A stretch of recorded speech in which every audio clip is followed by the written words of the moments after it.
Então, como que o senhor vê isso hoje e como seria esse processo de desfavelização, que é uma coisa antiga, inclusive, né? Bem antiga. Olha, quem dera fosse uma coisa antiga. Fala-se nesse tema, mas é um tabu tão grande falar sobre desfavelizar, porque na prática a gente há muito tempo, especialmente começando no Rio de Janeiro, a gente começou a achar que a favela faz parte da nossa identidade. Não porque tinha um cartola na favela, era um poeta da favela. Você pode ser um poeta e não morar na favela. Acho que essas coisas... Você tem grandes poetas na história humana que não precisavam morar em favela. Você não vai justificar a ausência de saneamento básico, presença de tuberculose em populações humildes e comando naquele bairro por parte de facções com base num poeta ou num samba. Só que nós fizemos isso. Faz parte de um processo histórico muito destrutivo de autossabotagem que nós tivemos. Vou começar pela parte de segurança e eu vou chegar na desfavelização, porque essas coisas estão muito conectadas. Inclusive, no próprio Livro Amarelo 2, a gente junta uns pontos. A favelização, ela acontece no Brasil, ela acelera muito nos anos 60, 70, 80 e 90, que é quando a gente tem um boom demográfico, e é quando, no meio do regime militar, você tem a crise do petróleo, e aí toda aquela formação de capital bruto, ela se interrompe. O Brasil acaba caindo no lance da dívida externa, começa a parar aqueles mega investimentos, e aí a gente começa a sentir como o aumento da nossa infraestrutura diminui e o investimento urbano nas periferias, em casas e prédios, simplesmente não acontece. Então você tem um boom de pessoas nascendo, boom de pessoas migrando para as cidades, incapacidade do Estado em responder isso, e aí você tem a destruição das grandes cidades que passam a ficar altamente favelizadas. São Paulo, Belo Horizonte, Rio de Janeiro, todas as grandes capitais do Nordeste. E aí você criou aqueles bolsões. Nesses bolsões, o Estado não está presente. Ali e nas cadeias começam a surgir as facções. E aí você tem dois modelos de facção, dois modelos de administrar isso. O Comando Vermelho, que tem um modelo mais clássico, ele tem um modelo que eu chamo de horizontal. Que você olha no horizonte, o mapa, vai ser aqui, ó, essa área aqui é do Comando Vermelho, essa aqui é do ADA. Você separa o mapa. Comanda o espaço. Eles comandam o espaço. E ali dentro, eles usavam para vender droga, para beneficiar, às vezes, né? Pegar o pacotinho da droga, dobrar, botar os aviõezinhos. Depois eles começaram a colocar serviços. Hoje tem serviço até de internet tocado pelas facções. E do outro lado, o PCC veio com um modelo diferente. Começa na cadeia, pode ter também, quando interessa a ele, a dominação horizontal, mas ele faz a dominação vertical, que é a dominação das instituições. Invadem Ministério Público, invadem polícia, invadem a política, invadem o judiciário, ONGs, empresas do mercado financeiro, combustíveis. Eles estão gigantescos, têm controle de toda a região. Laboratórios de análises clínicas que atendem várias cidades em São Paulo e funcionam. O problema do PCC é que ele funciona. Ele realmente distribui o combustível dele, a REAG atuava no mercado financeiro, eles funcionam e eles são mais difíceis de pegar porque é um inimigo mais invisível. Pois bem, veja que questões Uma ponderação, o Fábio fez menção a um ponto aí, desculpa, Renan, é a sofisticação com que o PCC atua, não é uma coisa grotesca, é criminoso, óbvio, ninguém está... Estão na Faria Lima, eles têm doutores. Mas é uma coisa sofisticada, diferentemente do que era, por exemplo, aquelas facções do Rio de Janeiro. Sim. O Comando Vermelho... Desculpa, Fábio, só para complementar. O Comando Vermelho nunca conseguiu ter a sofisticação técnica do PCC. O Comando Vermelho é mais brutal. Tanto que o Comando Vermelho avançou no Nordeste, e eu pude viajar pelo Ceará e pegar. Eles estão tomando o Ceará. Muito por conta da fraqueza do governador. O governador não botou a polícia para resolver, porque não é que eles também contam com grandes tropas. Eles vão indo na ausência do Estado, vão se estabelecendo e tomando os locais. O caso mais bizarro é de uma cidade que chama Santa Quitéria, tem urânio em Santa Quitéria, e o Comando Vermelho se aliou com o prefeito ganhou a eleição usando o Comando Vermelho, e eles estão presentes ali na cidade. É um caso público, todo mundo sabe, o prefeito inclusive foi afastado por ligação com o Comando Vermelho e pagou prêmios para o Comando Vermelho por ter participado da eleição dele, e a população, houve uma eleição suplementar, a população inclusive elegeu o filho dele, mostrando que o buraco no Brasil é sempre bem mais embaixo do que a gente imagina.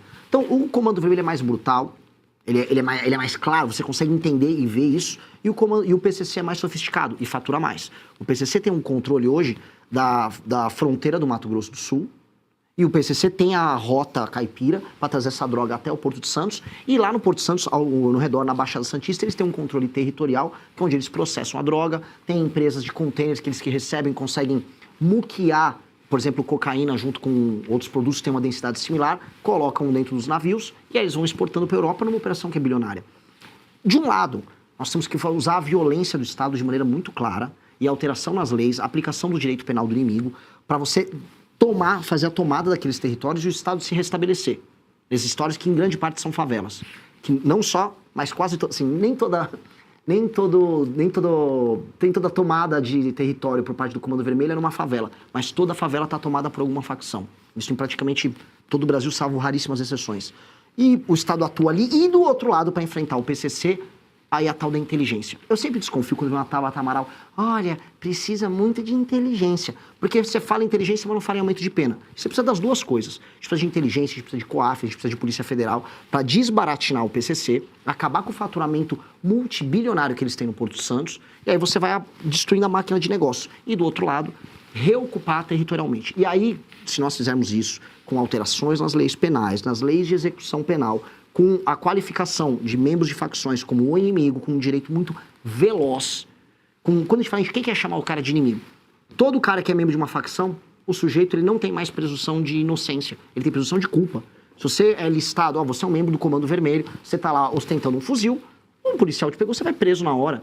Inafiançável, você não tem progressão de pena, você não tem esses recursos. Isso é tratá-lo como um inimigo do Estado, porque ele se coloca como inimigo do Estado.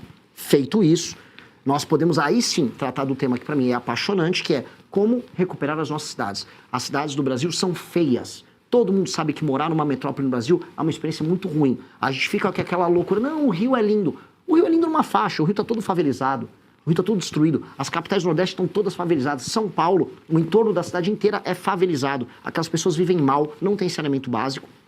E recuperar o espaço urbano, recuperar a paisagem, é recuperar a dignidade institucional do Brasil. E aí a gente pode falar que nós somos sérios. A China não se deixou favelizar. A Singapura era favelizado e desfavelizou. Nós não podemos permitir que a favela seja parte da nossa alma. Que a nossa produção cultural tenha que vir da favela. As meninas na favela, a taxa de gravidez na adolescência é muito maior. Casamentos destruídos ou mães solteiras sem a presença paterna, muito maior. Índices de desempenho escolar dos alunos em regiões em que há favela são piores. Presença do crime, maior. Tá na hora da gente falar, a favela é uma desgraça, a favela precisa ser transformada em bairro, aquelas pessoas vão ganhar dignidade e aquele modo de se viver precisa ser alterado, pra gente tratar eles como cidadãos. Hoje, a pessoa que mora numa favela, no fundo é como se fosse um estrangeiro no Brasil, vivendo no Comando Vermelho estão, no do TCP estão, no PCC estão. A gente tenta tornar essas pessoas brasileiras. Só que aí, sem me estender, mas que é um assunto para mim apaixonante. Aí tem que ter espaço fiscal. Estamos falando aí de pelo menos 900 bilhões em investimentos. Só espaço fiscal ou também desobediência civil de quem está no comando? Porque, vamos lá, vou dar dois exemplos muito rápidos e são reais da realidade brasileira. Às vezes você tinha uma medida do executivo para resolver um problema de uma favela. A favela estava na beira de uma estrada, ou seja, corria-se risco, ou estava na beira de um manancial, que era problemático para quem morava lá e para quem não morava lá. Bom, vinha o Ministério Público e dizia o seguinte, não, ele não pode ser retirado aí. Vou tentar levar algum serviço básico, seja algum saneamento. Não pode, porque essa é uma área de manancial, não deveria ninguém estar morando aí. Não acontecia absolutamente nada. Não, acontecia assim, aumentava-se a favela.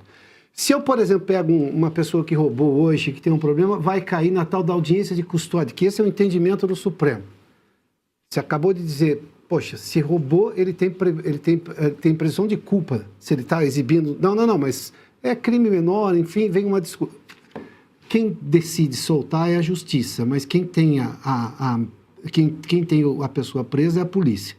Se o senhor fosse o presidente do país, se tivesse, por exemplo, um preso na Polícia Federal, obviamente, não na Polícia Estadual, o senhor diria ao Supremo, não vai ficar preso porque não tem nada aqui de presunção de inocência, presunção de culpa. Aí é desobediência civil. O senhor está disposto a enfrentar o Supremo Tribunal Federal ou qualquer instância judicial porque vai contra um programa que, teoricamente, foi aprovado nas urnas? Sim. Sim, nós precisamos fazer isso. Essa aqui é uma resposta essencial, inclusive para um público que é muito... O público do Oeste, esse tema é muito caro para eles. Um dos meus heróis é o Ayrton Senna. Ayrton Senna, ele tinha uma seguinte prática como piloto. Ele se colocava numa posição, durante uma ultrapassagem de um adversário sobre ele, em que o adversário tinha que ou recuar ou bater no carro dele. Ou seja, ele se colocava numa posição de poder. Ele não estava infringindo as regras, ele estava numa posição de poder. Ou os dois se chocam, ou ele recua. Com um Supremo hoje que está fora da caixa, a postura do presidente da República tem que ser essa.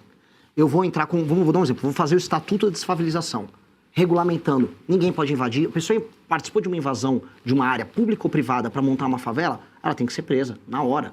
Porque existem movimentos de moradia que ganham dinheiro fazendo isso. Invasão de mananciais. Eu sou de Interlagos. aquela região foi destruída. Sim. Destruída pelo Tato, é a tal da Tatolândia. E hoje a região pertence ao PCC. A gente sabe como funciona isso. E sim, o Judiciário, o Ministério Público, ONGs, eles criaram toda uma indústria da leniência. Mas vamos chegar aqui no STF. Passa o Instituto da Desfavelização e muda as leis penais. Vou fazer uma operação. A lei passa, a lei é enviada pelo Executivo, passa na Câmara, passa no Senado, é promulgada. Vou executá-la.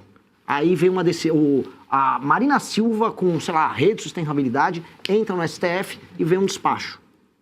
Decisão injusta e ilegal não se cumpre. Não se cumpre. E essa é a posição que eu falo inspirada no Ayrton Senna. Ele vai querer chocar, então eles que venham se chocar conosco. Eu estou no estrito cumprimento da lei, no estrito dever que o presidente da República tem de entregar lei e ordem para o povo brasileiro. Se eles quiserem se chocar, que se choquem. E aí, quem pode mais chora menos. Em bom português, Piotr. Não vou ficar fazendo provocação, não vou ficar sendo moleque institucional. Agora, o dever do presidente da República... Não está na Constituição o direito à moradia? Essa Constituição maluca que a gente tem, que tem direito a tudo? Não tem direito a nada. O Brasil se favelizou desde a Constituição de 88. Aumentou as pessoas que não têm moradia. Mas não está garantido? Estou lá tentando garantir o sagrado direito constitucional à moradia. Aí vem impedir. Aí você desculpa. Aí eles estão no descumprimento.